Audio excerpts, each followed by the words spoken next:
This week's episode is brought to you by Communicore Weekly, the musical. Seriously, guys, you have to listen to it. It's amazing. Communicore Weekly, wanna get geeky, bob around boats, and five-legged goats. Communicore Weekly, you might catch some freaky. Waited all week, I'm sure you already know this. Greatest online show. Welcome to Season 3. Hello, and welcome to Communicore Weekly, the greatest online show and home of the world's first pair of independently born, identical twins. I'm George. And I'm Jeff. And for those of you who are in college, maybe you start already, but today is the first day of school over here at my job. So it was busy today. So I am tired. I was wondering where you were going with this, if there was like a special history lesson. No. Something. I'm just saying if like George is talking at some point and all of a sudden I just nod off, I apologize in advance. Like your forehead is the microphone or something? I'm sorry, okay. I fell asleep, George. That's okay. We finished recording this week's episode of George Weekly. We and, did? Yeah. I hope it was a good episode this week. Yeah, me too. Much better than the one we had before. Since you wouldn't let me do... Well, we haven't tried Scarlett Johansson Weekly yet, have we? We haven't tried Scarlett Johansson Weekly yet. Yeah, That's okay. Too many syllables. Too many syllables. Well, Yeah. should we just go to the history segment? We should. All right, let's do that. It's time for Disney History.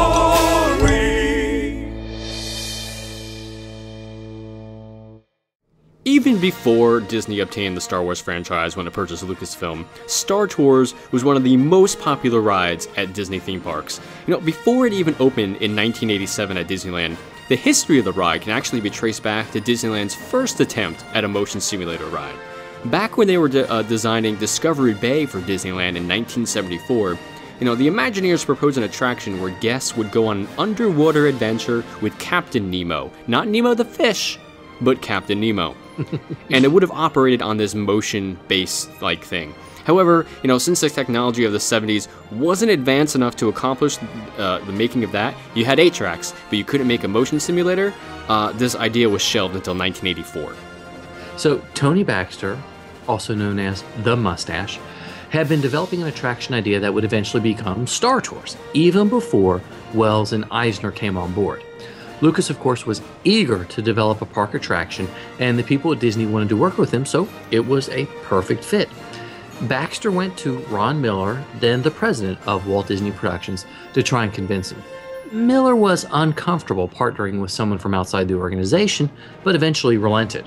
He flew himself, Marty Sklar, and Baxter up to Northern California to meet with Lucas at Ron's house, and it was there that the initial idea was first put to paper. Now, just before I mentioned the year 1984, you know what else happened in 1984, George?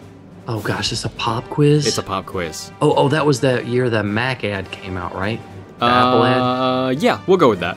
Oh, okay. Also, Ron Miller was ousted as the president of Disney. And Frank Wells and Michael Eisner, our BFF, they actually joined the Disney company then, after a great series of turmoil and rebellion. Kind of like the plot of Star Wars, but when you think about it. But, Wells was kind of like the Emperor, and Eisner was Vader, but they were the good version of that stuff, not the evil. So anyway, I'm losing track. Same time, Tony Baxter was looking for some new heroes that would help enhance the image of Disneyland, and he thought that Wells and Eisner were just the two men to do it. So with their help, he thought he could finalize the deal with George Lucas for this brand new attraction. Eisner was already friends with Lucas from his days at Paramount Pictures, so he quickly agreed to the idea. Wells followed shortly after, and thus development began. Baxter found a plethora of inspiration to draw upon from the Star Wars universe. He was quoted as once saying, "We were fortunate to have such an imaginative mythology to work with. It made the challenge of expanding it to 3 dimensions very exciting and rewarding experience. In some ways, we actually had more creative freedom than you would with a feature film." Now that they had the ball rolling, even though it wasn't an indie attraction, for this new attraction, they needed a place to put it, obviously.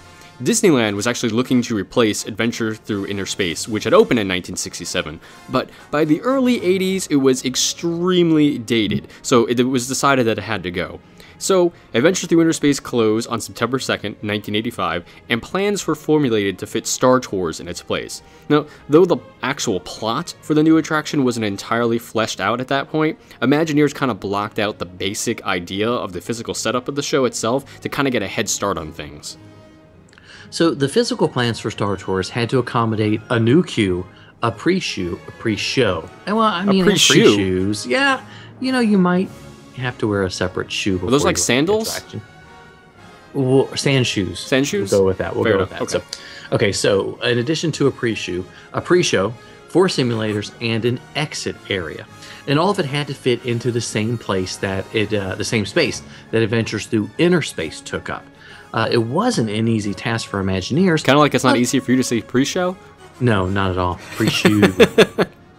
But they somehow managed to squeeze it all in. I do win an award next year for the most innovative use of the pronunciation of pre-show. Fair enough. Okay. All right, so they squeezed all of Star Tours in there in the Adventures Through Inner Space building. All right, moving on. Design work, of course, was well underway by mid-1985 with a projected November 1986 opening. And we'll pause a minute for everybody to giggle and laugh because we know it didn't happen. Yeah, right. In 1985, Tony Baxter and Walt Disney Imagineering show producer Tom Fitzgerald joined Lucas and a small group of industrial light and magic designers at a story session at their Northern California headquarters. George Lucas came up with the idea of the rookie pilot, who turned out to be Rex. Rex began as a cosmic bus driver, a counterpart, so to speak, to the wisecracking Jungle Cruise guides at Disneyland. By the next morning, they had the first draft of a concept for Star Tours. Star Tours itself would feature scenic tours of the universe aboard the Star Speeder 3000, operated by the first intergalactic tour bus company. Now, R2-D2 and C-3PO would be part of the package, having resigned from military service to find new lives as Star Tours recruiters and tour guides. Now, during the design of the film, the original ride video was estimated to be about 20 minutes long. Wow. That is insane, people. 20 minutes. This would have obviously resulted in massive wait times, so it was reduced to about 4 minutes long instead. Jeez. Okay, so in addition, originally the RX-24 pilot droid was actually going to be much more psychotic. Given that they wanted to give guests a somewhat thrilling ride through the Star Wars universe, Imagineers proposed that this new character be called Crazy Harry, and modeled after a burned-out Vietnam veteran type of character. And I'm just going to pause to shake my head for a second. Okay, I'm done. That way, when the character did crazy things that put the guests in danger unintentionally, it could be blamed on his horrible experiences that he'd been through in the Galactic Civil War. Of course, this was deemed insensitive because, duh, it is. It's very, very insensitive. So instead, RX-24 was reprogrammed to be a rookie pilot because Rex was meant to be eager and inexperienced, not scary or crazy or insensitive to our soldiers. You know, they had to make it good. So cast as the voice of Rex was none other than Pee Wee Herman himself, Paul Reubens. Excuse me while I lean away from the microphone for a second. I'm trying to record a podcast! Good? Yeah, there goes our budget for the year. There we go. Anyway, meanwhile, the model shop was busy making the sets ready for actual shooting of the film itself with help from Industrial Light and Magic. And what gorgeous sets they were. They were just absolutely breathtaking. Mm-hmm. Star Tours was shot on 70mm film at 30 frames per second for clear, flicker-free images. And the film, as special effects, cost $6 million from Industrial Light and Magic. Walt Disney Imagineering actually built full-size props along with the attraction animatronics and the supporting cast. Meanwhile, back at Disneyland, Imagineering was having problems because the roof of the show building needed to be unexpectedly raised for the simulator's motion. So, while construction was being made to lift the roof, it was discovered that the building itself needed serious reconstruction. In addition, the simulators were proving to be difficult to synchronize to the audio tracks. In order to synchronize the audio to the simulators, Walt Disney Imagineering programmers used a joystick to synchronize the movements of the motion base with the action of the film. The motion simulator itself utilizes a hydraulic motion-based cabin patented as Advanced Technology Leisure Application Simulator, or ATLAS for short, which features several degrees of freedom, including the ability to move 35 degrees in the X, Y, Z plane. Because of all of that reworking, the ride music actually had to be changed also, costing $100,000. And then after all that work inside the building, the facade actually needed some upgrading. So all this led to costs rising to about $30 million. And it really wasn't long after that that they ran over the budget to $33 million. And eventually they had to push back the opening date for the attraction. Like we said, haha, 1986. That's not happening. But actually, by June of 1986, a kind of rough version of Star Tours was previewed by 2,000 Disney employees and their families, and the reaction was phenomenal. Because the ride took place after the events of Return of the Jedi, it kind of gave the audiences a taste of what happened after the final good film. I noticed your choice of words there. So, remember those 24-hour parties that Disney has thrown recently? Pepperidge Farm remembers. So when Star Tours finally opened in Disneyland on January 9th, 1987, a few months, of course, before the 10th anniversary of the original film, Disneyland was open for 60 hours straight. Nope. Going home, take a nap. Well, that was the point. Yeah. You could take a nap, come back, do whatever you want to. Okay. So the ride was such a smash hit, so much that plans were announced for a version of Star Tours to be built in Walt Disney World's Magic Kingdom. However, Eisner thought a better fit would be at the new Disney MGM Studios, so it opened there in December of 1989. This version had 6 simulators instead of the 4 at Disneyland. Every version of the ride that opened after that would follow a similar suit. Now, though the ride is amazing, over the years it began to kind of, show its age because it was getting old. So it was announced in 2005 by George Lucas himself that a new version of the ride was in production. And though it didn't actually open in 2011, it was totally worth the wait. This new version, called Star Tours The Adventures Continue, was actually a prequel to the original ride, taking place between Episode 3, Revenge of the Terrible Movies, and Episode 4, A New Hope. What? Nothing at all. Oh, okay. Yeah, we're good. Moving on. IMDb'd it. That's the right name. Yes, you're fine. You're okay, fine. Good. Just making sure we're on the same page. Okay, so the updated ride system would consist of high-definition video, a Dolby 3D high-definition screen, an improved motion simulator, as well as several other newly added special effects. And instead of one film, there are now 11 random segments of the film. 2 opening segments, 3 primary destination segments, 3 hologram message segments, and 3 ending destination segments. When combined, they allow for 54 different possible ride experiences.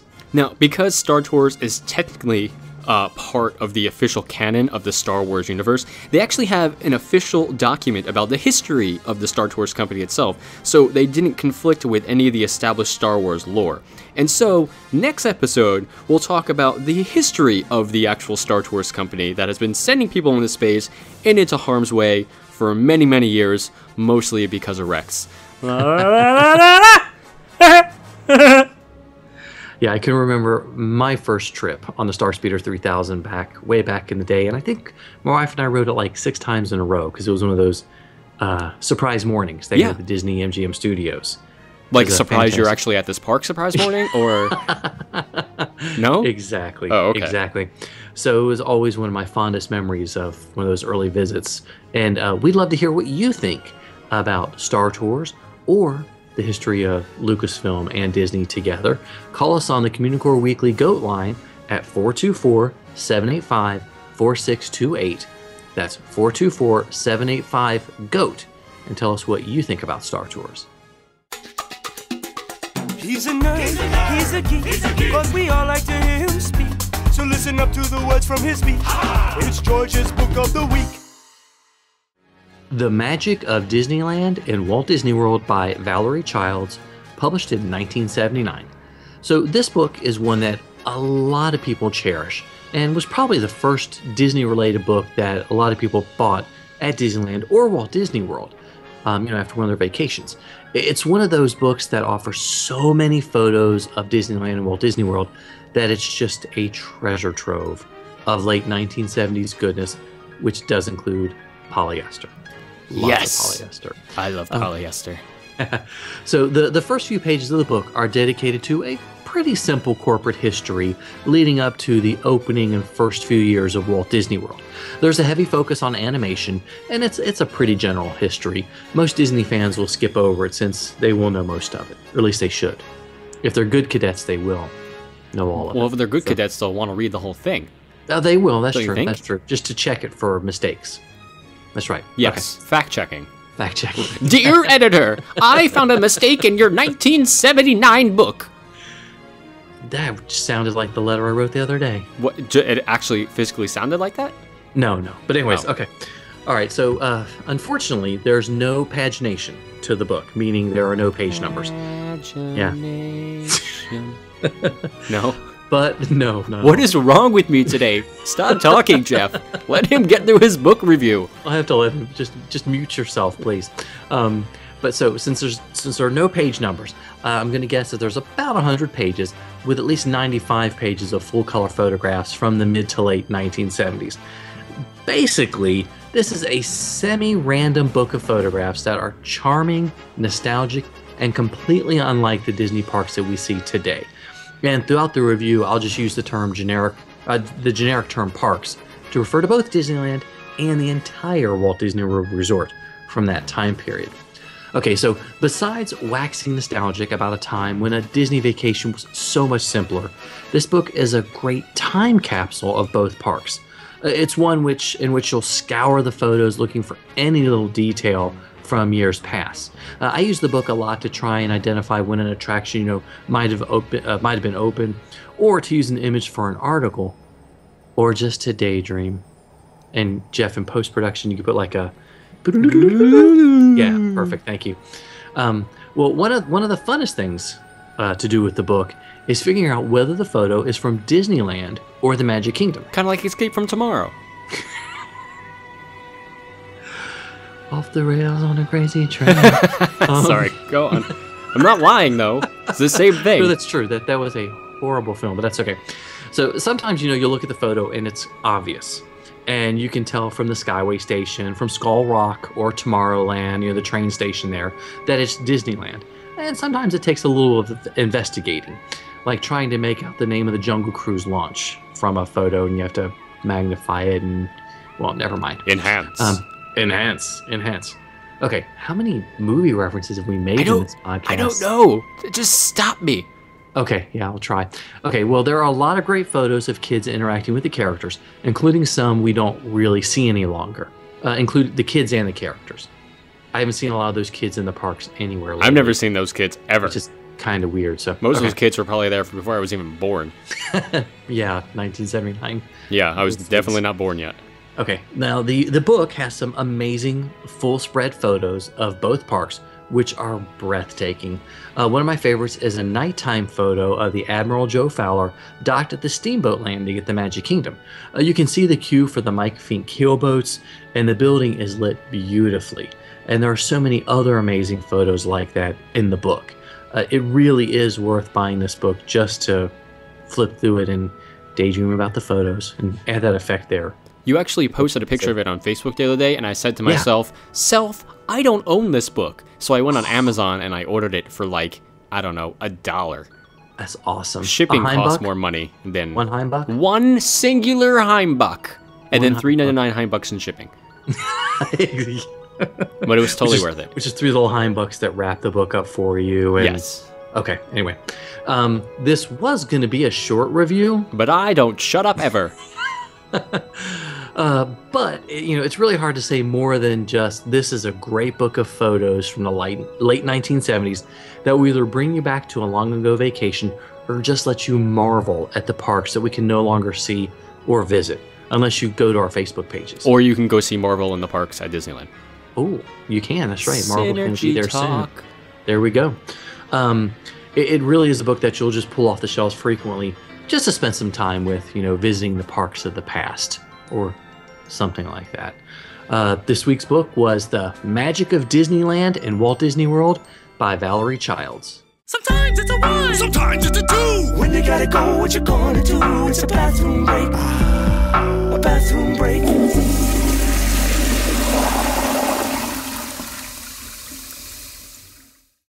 So we haven't done a bathroom break in quite a while, and realized that yes, we've both used the restrooms at the Carthay Circle restaurant up there on the second floor, not at the same time. No, because that'd be We've weird. done that before. Also, by the way, you're technically, for your health, supposed to have a bathroom break like every day.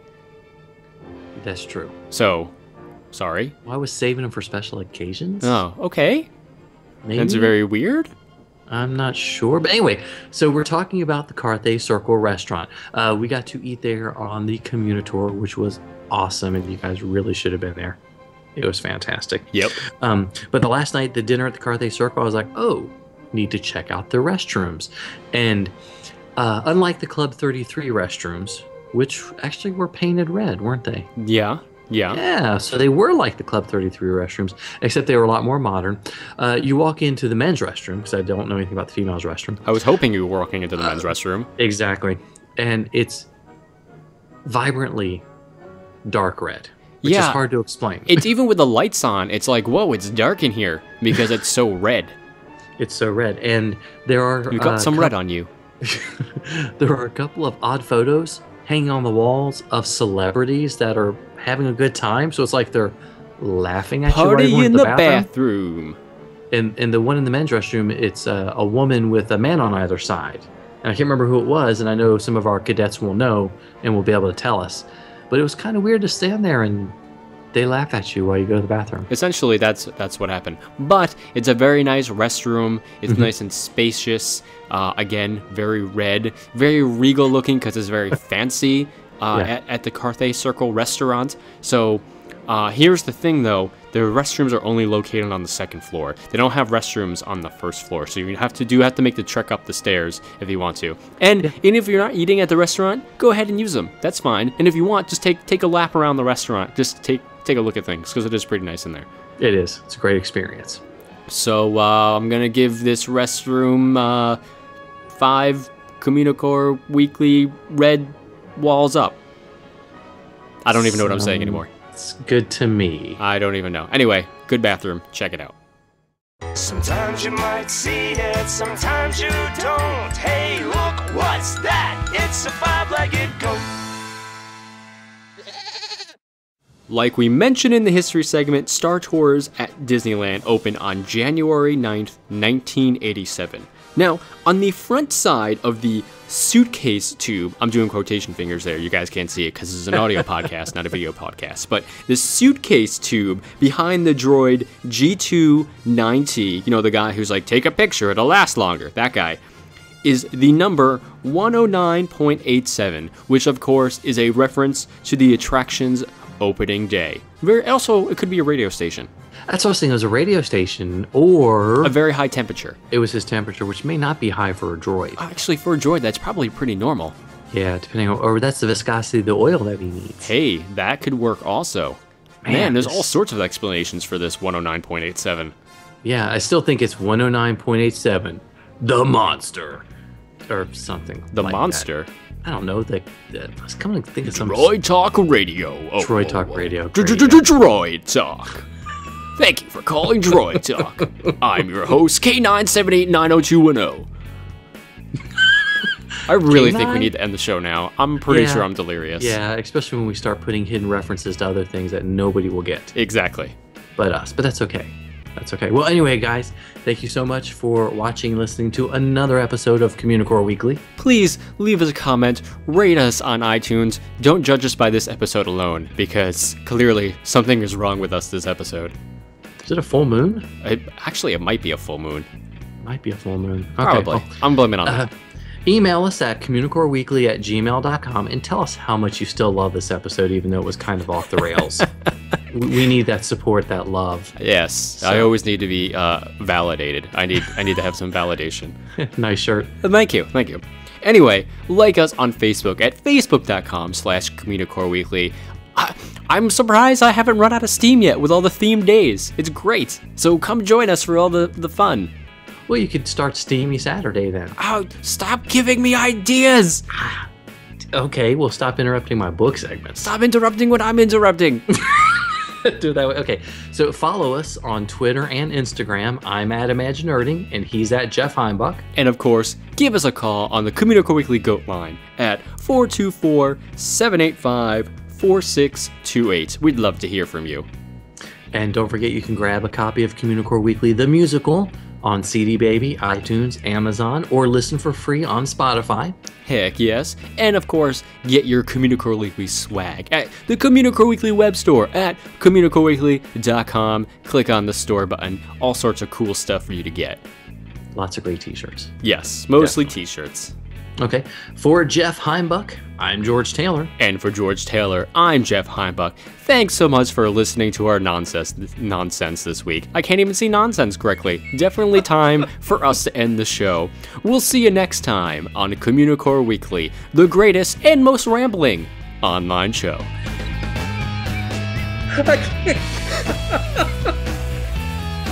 Piety.